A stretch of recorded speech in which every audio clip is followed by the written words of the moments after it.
else maybe could play today, especially in women's sports, that would... To me, that's inspirational, whether it, just listening to Caitlin, her work ethic and what's important to her. There are moments in sports that defy explanation. Moments when an athlete transcends their own game and sends shockwaves through an entirely different world. We're told a basketball player just shattered the history of golf, leaving a legend like Tiger Woods completely stunned. But the story you think you know isn't the real story at all. She didn't sink an impossible shot from 400 yards. She didn't win a major championship. In fact, she didn't even compete professionally. So what did she do that was so monumental it forced the entire golf world to stop and stare? All cameras, all people will be tuned in to see the GOAT, Caitlin Clark. The answer is far more shocking than a hole-in-one, and it reveals a truth about sports, fame, and power that no one saw coming. It all started with a joke. After a grueling, history-making, and physically punishing rookie season in the WNBA, Caitlin Clark was asked about her off-season plans. With a wry smile, she quipped, "I'll become a professional golfer." The comment was said in jest, a lighthearted remark from a superstar letting off some steam. But the world's reaction was immediate and intense. What most people didn't realize was that this wasn't some random whim. Clark's connection to golf runs deep.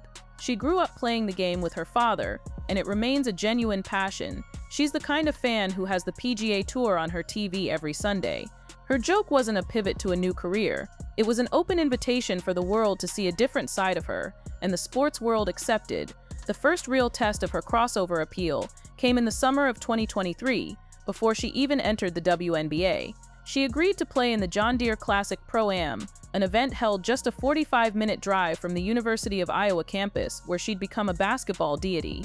The result was something the PGA Tour hadn't seen in years. The greens of TPC Deere Run were transformed into a sea of black and gold, as thousands of Hawkeye fans, many wearing her number 22 jersey, flocked to a Wednesday Pro-Am. The crowds were so massive and frenzied that tournament officials compared the spectacle to the last time a non-golfer created such a stir, when comedian Bill Murray played in 2015.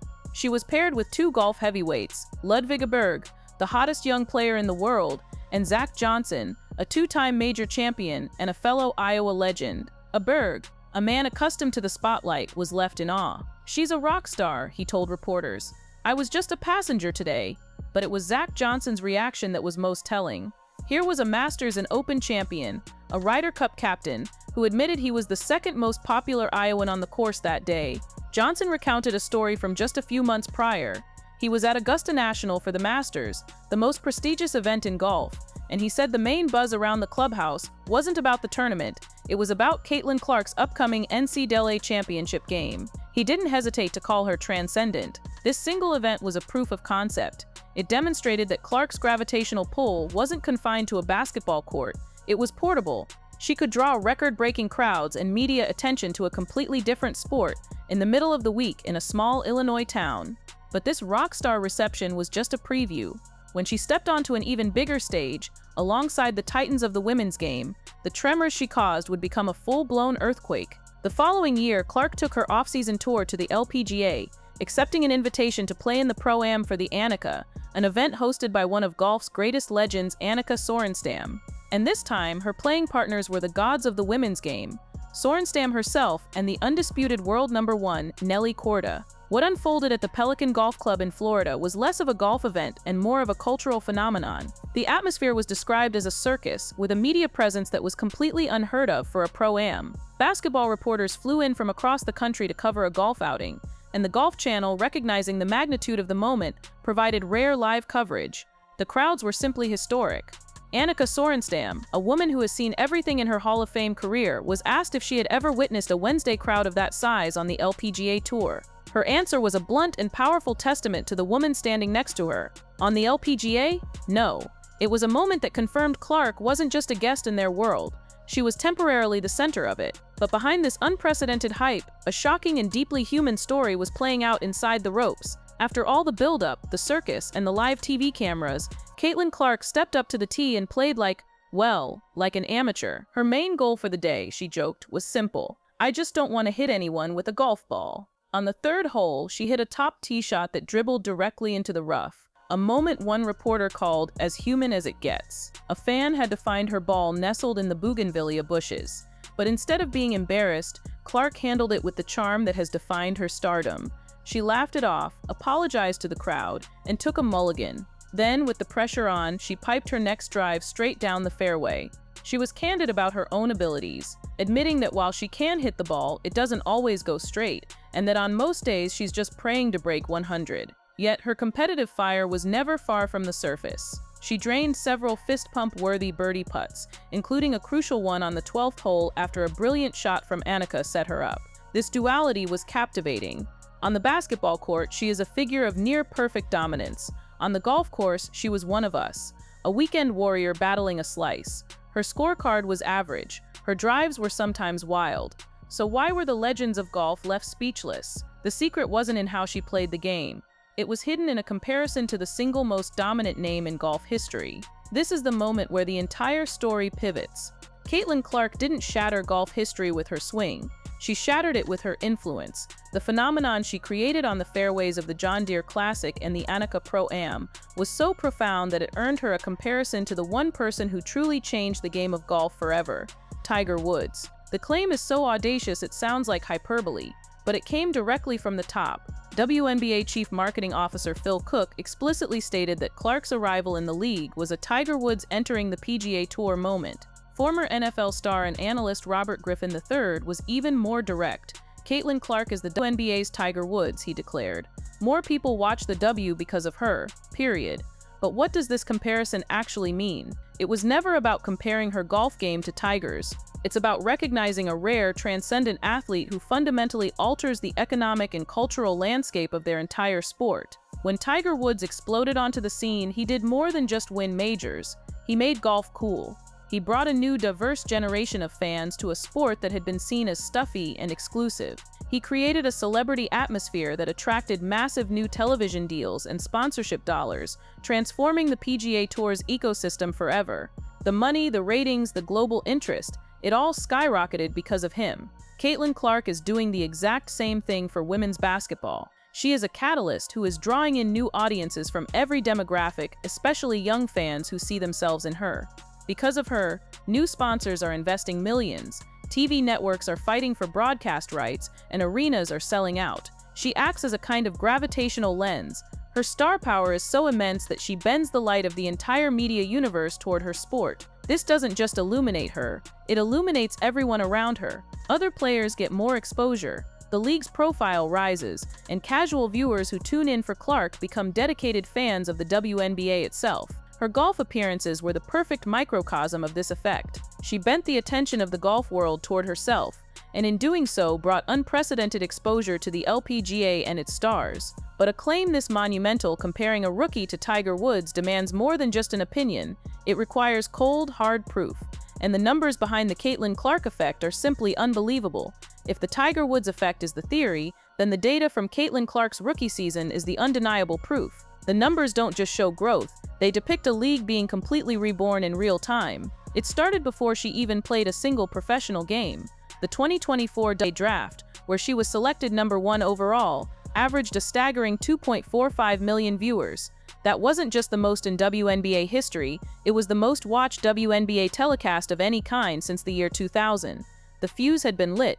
When she finally took the court, the explosion was immediate. Her regular season debut was the most watched WNBA game on cable television ever.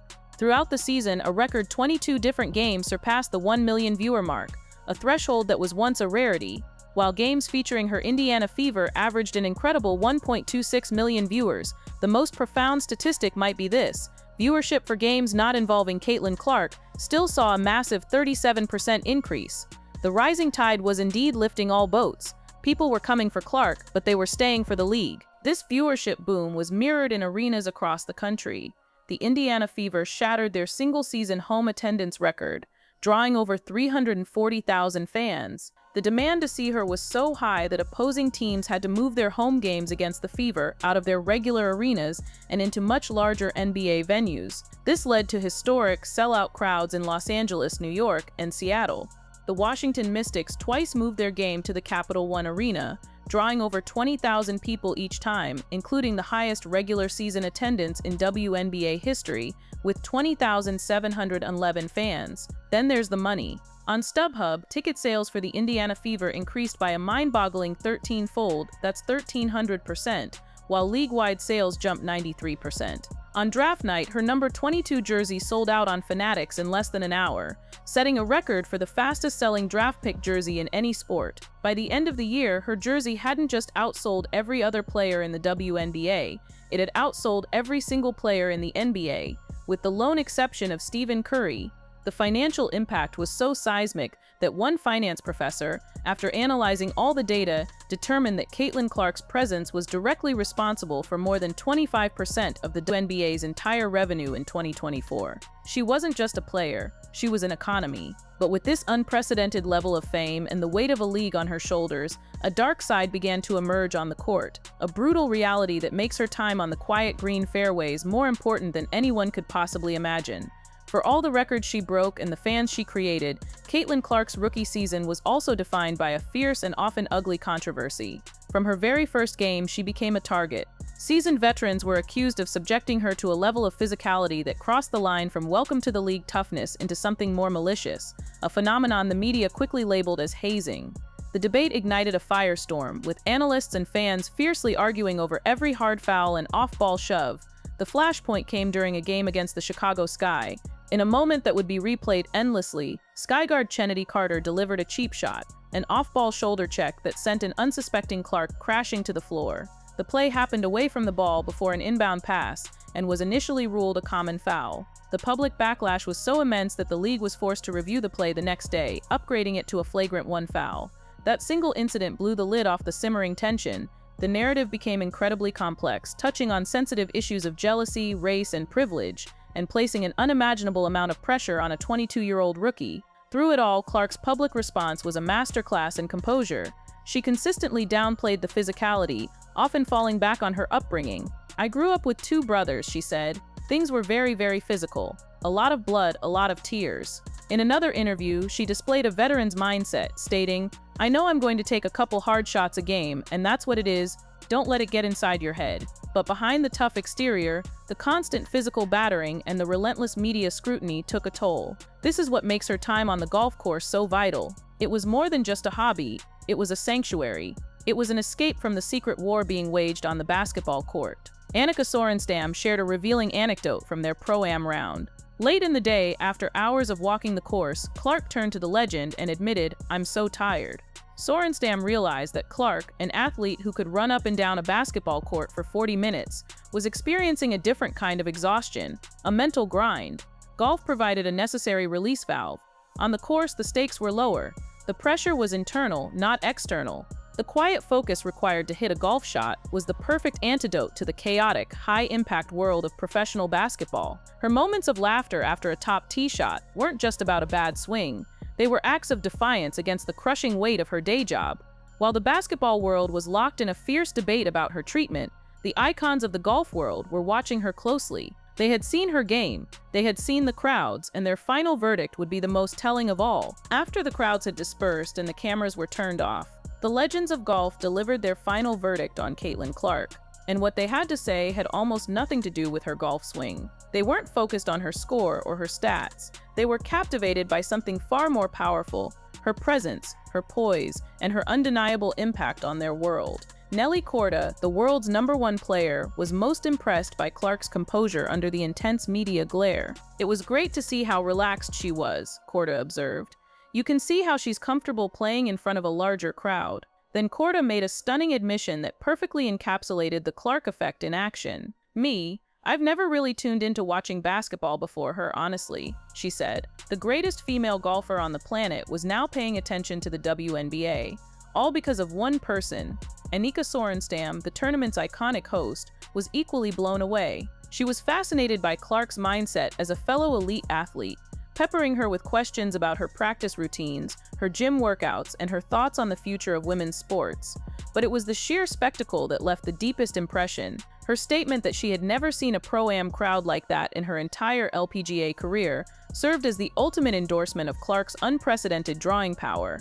Zach Johnson, the major champion who played with her at both the John Deere Classic and the RSM Classic, saw the fierce competitor beneath the relaxed exterior. He noted how she loves the difficulty of golf and likes to tackle hard things, recognizing the drive that makes her a champion in any arena. He also commented on how her game was steadily improving each time they played, a testament to her relentless athletic spirit. The unifying theme was clear. These legends, who exist at the pinnacle of their sport, recognized a kindred spirit.